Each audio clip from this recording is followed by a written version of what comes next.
भगवान शिव, ये शब्द जितना ही समझने में आसान लगता है उतना ही ज्यादा रहस्यों से भरा हुआ है। भगवान शिव पर अब तक हजारों शोध किए जा चुके हैं, हजारों रिपोर्ट्स आई हैं जिन्होंने भी भगवान शिव को विज्ञान की कसौटी पर तौलना चाहा।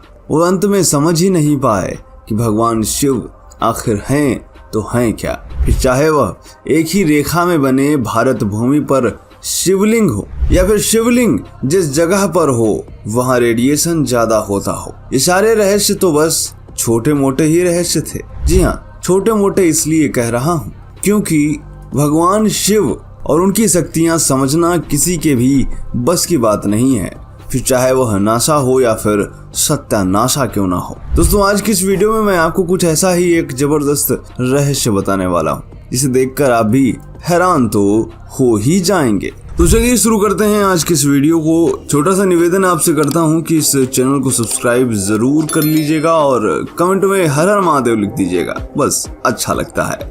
कहा जाता है कि वैज्ञानिक नास्तिक होते हैं। कहाँ के वैज्ञानिक? सिर्फ भारत के कुछ तथाकथित वैज्ञानिक, और असल में वो वैज्ञानिक भी नहीं है, बस नीले रंग में रंगे हुए कुछ टिड्डे टिड्डियां हैं जो चलते रहते हैं और कहते हैं कि हम विज्ञान को मानते हैं, हम धर्म को नहीं मानते। लेकिन जो असली विज्ञान को मानते हैं, चाहे आप इसरो को ही ले लीजिए, किस तरह पूजा पाठ किया जाता है, इससे कोई अनजान नहीं है। और रही बात नासा की, तो नासा भी भगवान शिव पर कई शोध कर चुका है। इसके अलावा आपने सन लेबोरेटरी के बाहर ये भगवान शिव की मूर्ति तो देखी होगी। आप सोच रहे होंगे कि यार, दुनिया की सबसे बड़ी फिजिक्स लैब सन के बाहर आखिर भगवान शिव की मूर्ति कैसे? अब सोचिए, यहाँ पर अगर ऐसा हो जाता तो कितना तांडव मचता कि अरे अरे अरे, तुमने जो है गलत कर दिया, तुमने जो है धर्मनिरपेक्षता के लिए एक कांटे बो दिए हैं, ऐसी सी बातें की जाती। दोस्तों, फिलहाल सन लेबोरेटरी के बाहर ये मूर्ति वैज्ञानिकों ने लगा रखी है।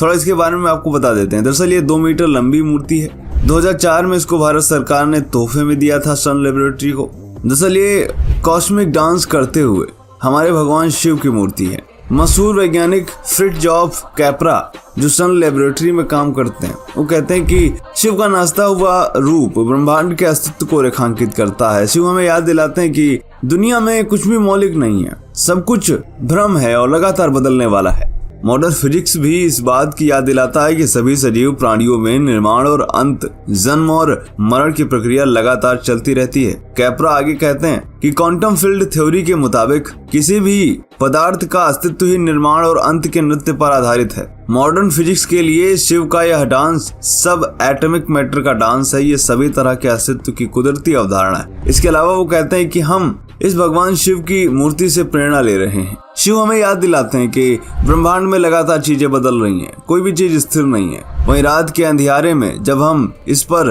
गहराई से विचार करते हैं तो शिव हमारे काम में उजागर हुई चीजों की परछाइयों से रूबरू करवाते हैं। आपको बता दें दोस्तों कि ऐसा नहीं कि यहाँ पर हल्ला हुआ नहीं था। ऐसा होने पे यहाँ पे हल्ला हुआ था। कुछ कट्टरपंथी ईसाइयों ने सन लेबोरेटरी को पत्र जारी करके लिखित में जवाब मांगा था कि अपने इंस्टीट्यूट में हिंदू देवता की एक मूर्ति क्यों लगा रखी है। उसके बाद सन ने जवाब दिया कि अरे भाई, भारत ने हमें कुछ गिफ्ट किया है इसलिए हमने लगाया हुआ है, और भारत की संस्कृति तो बहुसंस्कृतिवाद की प्रेरक है। ऐसा कुछ करके उन्होंने इस बात को टाला। खैर, ये तो हुई पहली बात। अब आपको हम दूसरी बात बता देते हैं। भगवान शिव से वैज्ञानिकों का इतना ज्यादा रिश्ता नाता क्यों है, वो मैं आपको इन सारी तस्वीरों से भी दिखाना चाहूंगा। सबसे पहले इस तस्वीर को देखिए, ये कुछ हाथ जैसी दिख रही है दोस्तों। इसको जो है भगवान शिव का हाथ कहा था इसी सन लेबोरेटरी ने।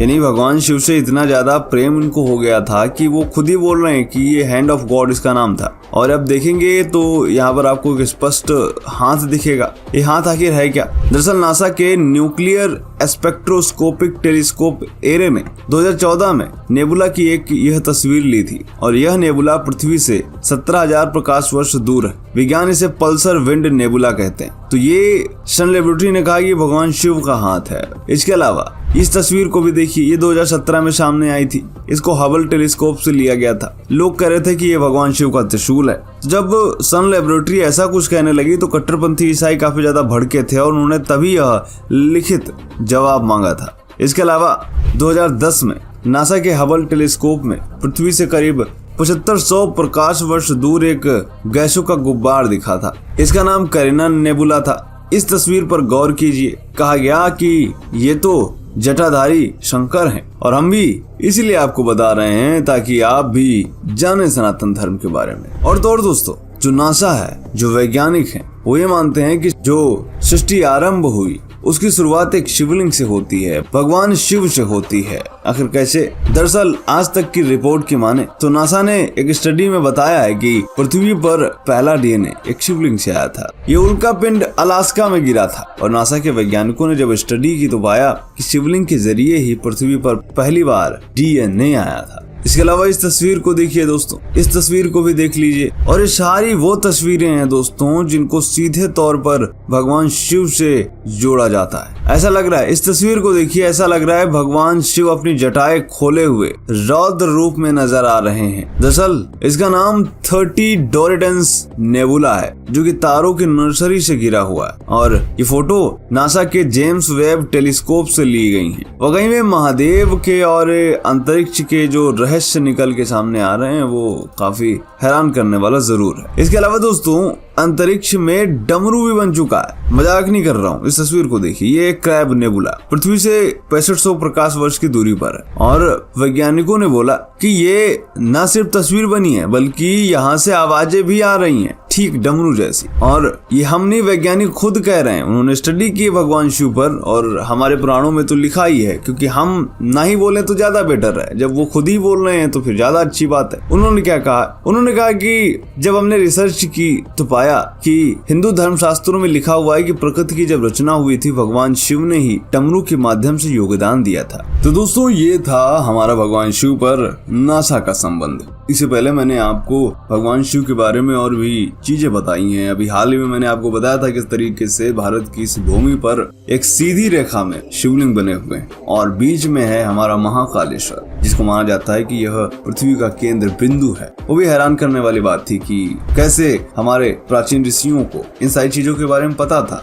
उस टाइम तो सैटेलाइट भी नहीं थी, तो आखिर कैसे एक ही सीध में शिवलिंगों का निर्माण किया गया होगा। वो रहस्य अगर आप देखना चाहते हैं तो चैनल पर जा सकते हैं। और अभी 2-3 दिन ही हुए हैं उस वीडियो को, तो चैनल को सब्सक्राइब कर लीजिएगा। मिलते हैं आपसे अगले वीडियो में। अपनी राय जरूर दीजिएगा कमेंट बॉक्स में। जय हिंद, जय भारत, वंदे मातरम।